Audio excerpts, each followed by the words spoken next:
Assalamualaikum warahmatullahi wabarakatuh. Selamat pagi anak-anak. Nah, bagaimana kabarnya hari ini anak-anak? Oke, baik. Nah, pada pertemuan kali ini Ibu ingin membahas dampak kolonialisme dan imperialisme. Nah, minggu kemarin ada yang masih ingat pertemuan pada minggu kemarin, ada yang masih ingat kita membahas apa? Jika tidak ada,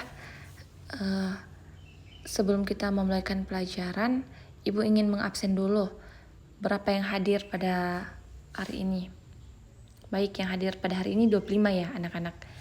Nah, sebelum kita memulaikan pelajaran, Ketua kelas tolong pimpin doa. Sebelum memulaikan pelajaran, marilah kita berdoa menurut agama dan keyakinan kita masing-masing. Doa dimulai. Amin. Nah, baik anak-anak. Pada pagi hari ini, Ibu ingin menjelaskan dampak kolonialisme dan imperialisme. Nah, sebelum Ibu menjelaskan latar belakang berdirinya VOC, siapa di sini yang tahu apa itu VOC?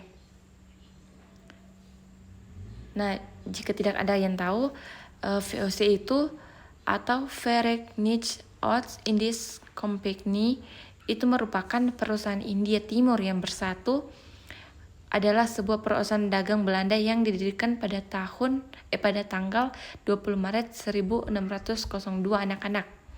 Nah, VOC ini anak-anak memiliki tujuan utama untuk mengendalikan perdagangan rempah-rempah di wilayah Hindia Timur. Nah, sekarang itu disebut dengan Indonesia anak-anak. Yang pada saat itu merupakan sumber rempah-rempah yang sangat bernilai seperti cingke, lada, dan pala. Nah, anak-anak, pada berdirinya VOC ini itu melibatkan kebutuhan Belanda untuk mengorganisir dan melindungi kepentingan perdagangan di Asia. Sebelum adanya VOC, ini perdagangan rempah-rempah telah menjadi sumber kekayaan yang sangat besar. Tetapi keberhasilan juga menimbulkan persaingan yang sengit di antara bangsa Eropa, terutama Belanda, Spanyol, dan Portugal anak-anak. Nah, anak-anak, ini VOC ini tidak hanya berfungsi sebagai perusahaan dagang, tetapi juga memiliki kekuatan militer dan pemerintahannya sendiri. VOC mendirikan benteng-benteng dan mengatur wilayah-wilayah yang dikuasainya dengan cara yang otonomi. Praktis, VOC memiliki semacam pemerintahan kolonial Belanda di Hindia Timur. Nah, dengan mendirikan VOC ini, pemerintah Belanda berusaha untuk menggabungkan berbagai perusahaan dagang yang ada di Hindia Timur menjadi satu badan yang lebih besar dan kuat. Nah, anak-anak, pada masa kejayaan VOC ini, atau dikenal sebagai masa jaya VOC, itu merujuk pada ketika di mana anak-anak VOC ini mencapai puncak keberhasilannya sebagai perusahaan dagang dan kolonial Belanda. Ini terjadi pada abad ke-17,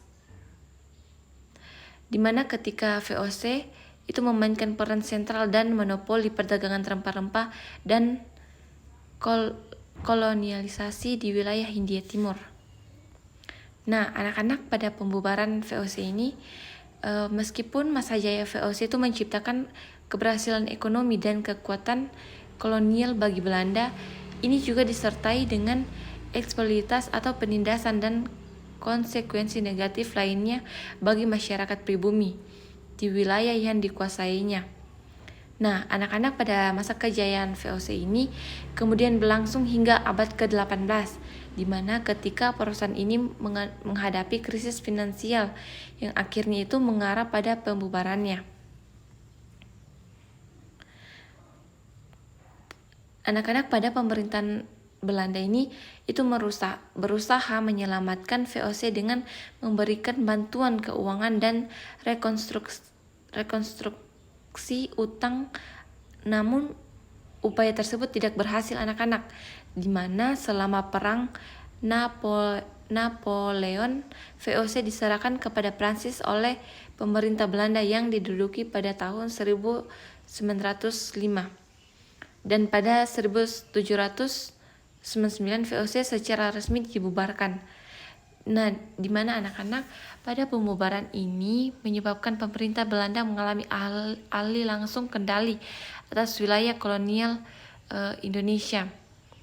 Akhirnya ini mengakhiri era kejayaan VOC dan membawa dampak jangka panjang dan sejarah kolonialisme serta perubahan ekonomi di politik di wilayah tersebut. Nah, di sini Ibu juga ingin menjelaskan di mana pengambil alihan langsung oleh kerajaan di Belanda. Nah, pada abad ke-18 pembubaran VOC ini memicu pengambil alihan langsung oleh pemerintahan kerajaan Belanda atas pemerintahan di Hindia Timur, di mana terjadi krisis finansial yang dialami oleh VOC dan kondisi sulit di wilayah kolonial itu mengharuskan pemerintahan Belanda untuk mengambil langkah yang tegas. Nah, anak-anak pada gubernur jenderal yang sebelumnya diangkat oleh VOC, kini dia diangkat langsung oleh pemerintahan kerajaan Belanda, dan administrasi kolonial Hindia Timur pun diombak untuk mencerminkan model pemerintahan yang lebih sentralistik dan terpusat di Belanda. Pemerintahan Belanda ini anak-anak itu mengambil alih kendali atas kebijakan ekonomi, administrasi, keuangan, dan masalah politik di Hindia Timur. Nah, di sini Ibu juga ingin menjelaskan penjajahan pemerintah di Hindia Belanda.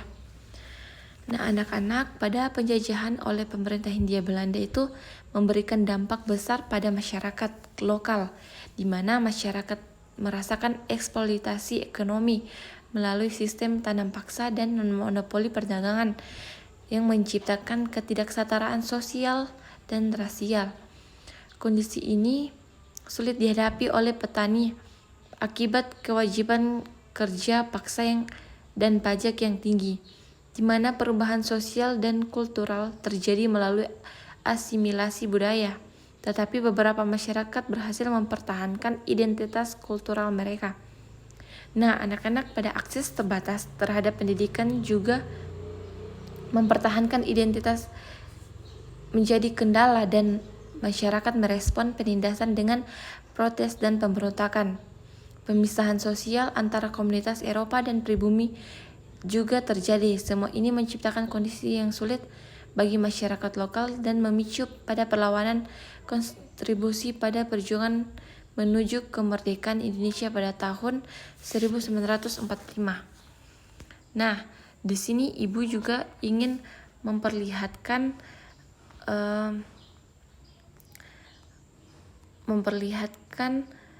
foto pada zaman dahulu, di mana dalam potret tersebut ini terlihat di mana wanita lanjut usia dari Belanda yang dibopong oleh beberapa pria pribumi. Di belakangnya terdapat beberapa wanita muda Belanda yang tersenyum ke arah kamera. Dijelaskan bahwa merupakan Louis Carl dan keluarga penjajahan di Kopeng di lereng Marabu Salatiga pada tahun 1923. Di sini anak-anak dapat dilihat bahwa terjadi sangat kelihatan bahwa ada perubahan ekonomi di orang pribumi dan orang Belanda. Nah, dalam foto tersebut juga terlihat seorang wanita yang berpakaian kebaya sederhana itu menjaga dua anjing milik majikannya. Tampak majikan berperawakan warga asing.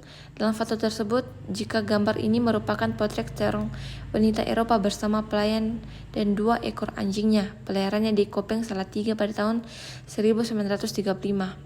Nah, jelas sekali terlihat bahwa perbedaan finansial antara orang Belanda dan orang pribumi atau orang Indonesia. Nah, anak-anak, sekian yang dapat Ibu jelaskan. Ada yang ingin ditanyakan? Baik, jika tidak ada, pertemuan kita pada saat ini. Ibu mohon maaf jika ada salah kata. Sekian, Wabillahi taufiq wal hidayah. Wassalamualaikum warahmatullahi wabarakatuh.